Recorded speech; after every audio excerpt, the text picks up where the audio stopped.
موسم المانجا قرب يخلص، عايزين نلحق بقى نخزن شوية مانجا كده للفريزر. هقول لكم طريقتي انا. ما برميش اي حاجة من المانجا، القشر البذر كله بستخدمه. تعالوا شوفوا الطريقة بتاعتي. بجيب المقشرة بتاعة البطاطس، بقشر بيها المانجا، وانا ماسكة المانجاية كده ما بدوسش عليها بايدي عشان ما تتهريش مني، يا دوبك سنداها بس بايدي وبقشر بالايد التانية.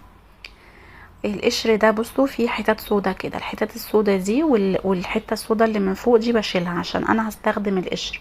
بصوا بنضف القشر من اي حاجه سودا فيه اهي ارميها. هعمل معاكم بس 3 منجات كده، وباقي الكميه هعملها بره الكاميرا عشان ما اطولش عليكم الفيديو. بصوا هنقسمها 3 اجزاء. القشر خدناه على جنب كده، ده اول جزء. تاني جزء هقطع الشريحه اللي من فوق وتحت الكبيره، يعني هقطعها بصوا كده شريحه فوق وتحت، دول هخليهم على جنب. دول بقى اللي هعملهم ايه، اقطعهم شرايح او مكعبات يعني زي ما عملت معاكم كده المانجا، كنافه بالمانجا كنت مقطعاها شرايح ومقطعاها مكعبات للحلويات، بس انا مش هقطعهم واشيلهم في الفريزر، سيبها قطعه كبيره كده زي ما هي عشان ما تتهريش مني.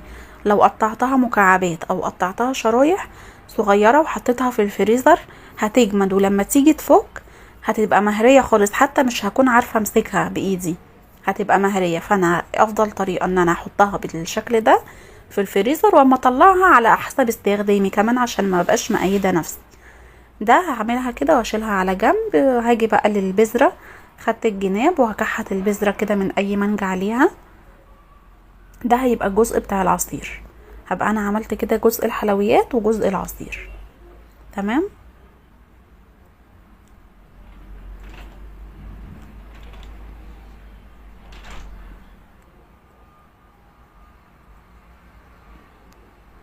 اهو بالشكل ده، وده الجزء اللي هنشيله العصير، وده للقطع الشرايح دي للحلويات.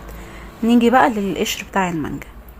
جبت الكبة كده او الخلاط عادي، هغطيها بالمية واحط عليها معلقتين سكر بس، مش هنحط فيها مانجا ولا اي حاجة، هو القشر بس تكوني منضفاه كويس، يعني تغسليها كويس، ولو فيها اي حاجة سودا او كده شيليها.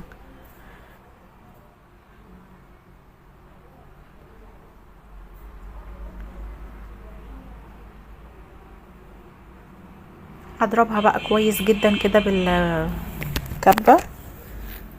انا الخلاط عندي بايظ فبستخدم الكبة، يعني انا مش محتاجة حتى ان انا اصلحه، يعني عندي الهاند بلندر والكبة غنيني عن الخلاط خالص. حتى الطماطم وكل حاجة بضربها في الكبة. بصوا يلا بقى نصفيها.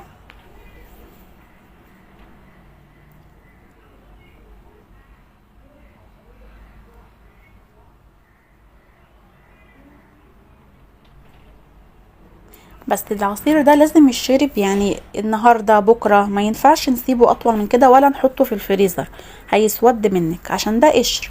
حتى لما بنيجي نخزن المانجا ما بنحطهاش بقشرها في الفريزر عشان بتسود. بصوا القشر كمان بيعمل قوام حلو قوي للعصير. لو عايزه تعملي مانجا في ساعتها وتشربيها في ساعتها اعمليها بقشرها عادي واشربيها، هيديكي قوام حلو وبيتقلها. بصوا حد يصدق ان ده معمول من القشر بس؟ بالهنا والشفا. انا عملت باقي الكميه كلها بره بقى الكاميرا عشان ما اطولش عليكم الفيديو، وقسمتهم على اكياس على قد استخدامي.